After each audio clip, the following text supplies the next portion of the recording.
at 7. Working against Butler. Got downhill. Couldn't punch it. Bam says, get it out of here. Here comes Bledsoe. Bam with a great block from behind. Bam. Oh, my. And Adebayo.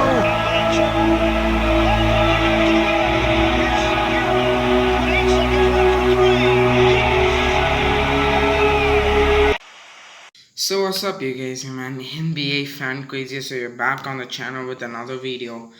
So before we get on to today's video, make sure to subscribe to the channel to not miss a piece of daily NBA content. Now saying all of that, let's get on to today's video.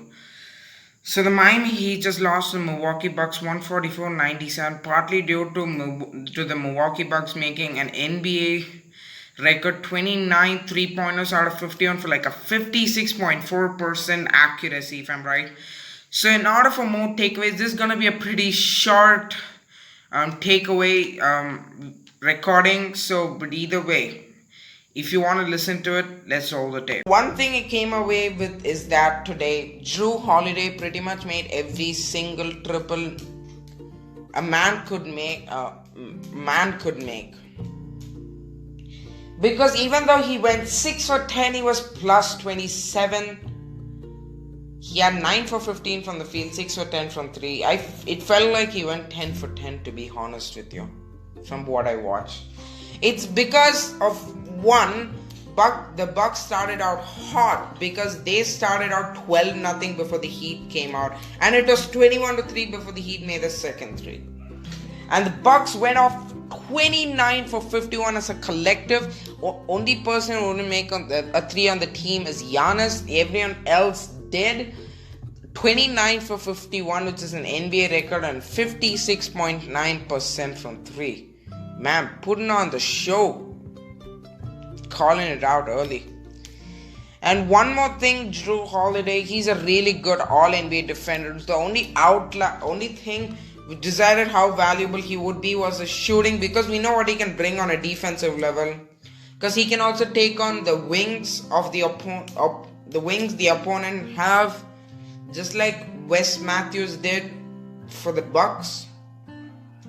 So having him there is a really good thing. The only thing differentiating Jrue Holiday from them is will be how much Jrue Holiday is more effective in the playoffs. And I have to tell you, boy, I feel like watching him today, it felt like Eric Bledsoe, the Bled show was gone, and Jrue Holiday came in.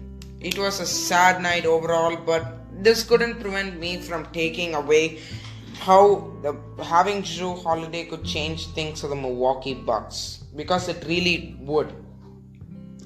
And the second thing, and my final takeaway on my short segment, was that the Heat would really miss Jimmy Butler, man. I'm telling you, though it speaks to the depth of the team, I feel like the depth of this team is sometimes more equipped to be in a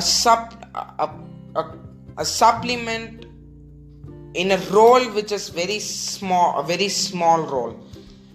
And sometimes it felt like Bam Adebayo, sometimes like passive at times.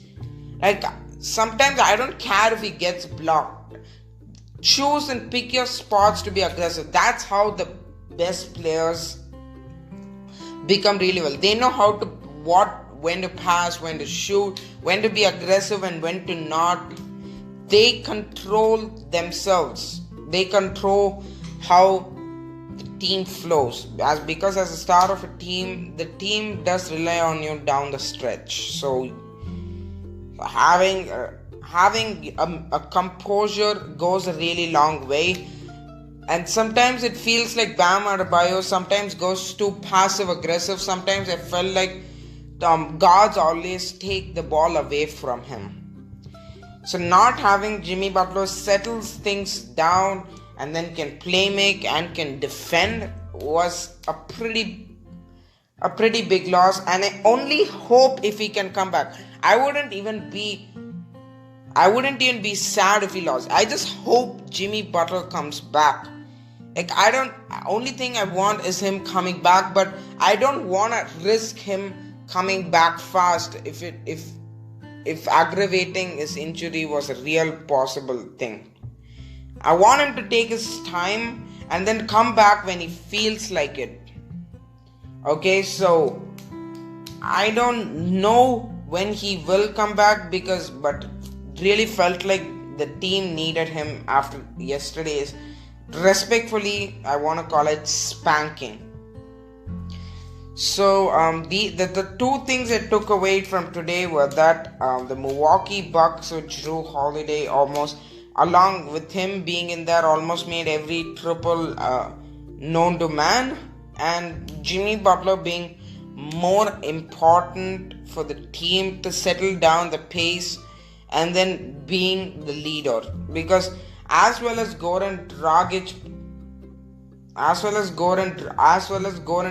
is known to play, putting him in the spot of being the main creator, it might wear him down, and he might not be ready for the playoffs, to be honest with you. So you want to settle him down, let the younger guys do this, okay?